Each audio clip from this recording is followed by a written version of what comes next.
আজ শিবরাত্রি। এই শিবরাত্রিকে কেন্দ্র করে তারকেশ্বরে বিভিন্ন দূর দূরান্ত থেকে অগণিত ভক্তের আগমন হয়েছে।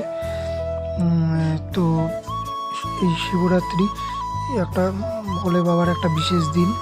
তো দেখতেই পাচ্ছ সামনে প্রচুর ভক্ত, দূর দূরান্ত থেকে বিভিন্ন মানুষের ভিড়। এই শিবরাত্রির দিনটিতে তারকেশ্বরে তো মানে এমনি তো ভিড় হয়, তার পাশাপাশি অতিরিক্ত ভিড় হয়। এবং এই হচ্ছে তারকেশ্বরের দুধ পুকুর, যেখানে কিন্তু চান করলে মনস্কামনা পূর্ণ হয়। এটাই দাবি করেন তারকেশ্বরের যারা বাসী এবং মন্দিরের যারা কার্যকর্তা, তারা কিন্তু দাবি করে।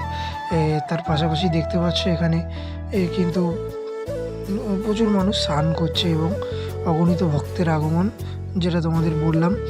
এবং তারকেশ্বর তথা তারকেশ্বর এলাকার কিন্তু বিভিন্ন মন্দিরে এই দিনটাতে প্রচুর ভিড় হয়। তারকেশ্বর তথা ভারতের সব জায়গাতেই বিভিন্ন মন্দিরে যেখানে শিবলিঙ্গ আছে, সেখানে শিবরাত্রিকে কেন্দ্র করে কিন্তু প্রচুর মানুষের ভিড়। তারপরে তার পুজো দেওয়া আর সব কিছু মিলিয়ে কিন্তু একটা অন্যরকম পরিবেশ। যেমন তারাপীঠ, হ্যাঁ অবশ্যই চাইবো, পরিবারের চাইবো, সবার জন্য চাইবো, সবাই যেন ভালো থাকে, সুস্থ থাকে, এটাই। কথিত আছে শিবের মতো বর পাওয়ার জন্য পুজো দেয় শিবরাত্রিতে। এটা যার যেমন ধারণা, আমার কিন্তু ওরকম কিছু নয়।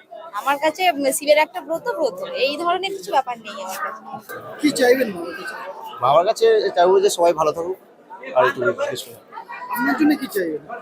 আমার জন্য তো ভালো থাকা, আর মানে সংসার, ফ্যামিলি, ব্যবসা বাণিজ্য সবকিছু ঠিকঠাক থাকবে এটুকু। এই দিনটাকে কেন বেছে নিলেন? এই দিনটা মানে বাবার বার হিসেবে, শিবরাত্রি হিসেবে, সেই জন্য আরো স্পেশাল ভাবে কি চাইবেন? দেখি কি চাওয়া যায় বাবার কাছে। বাবা তো সবই দিয়েছে এখন।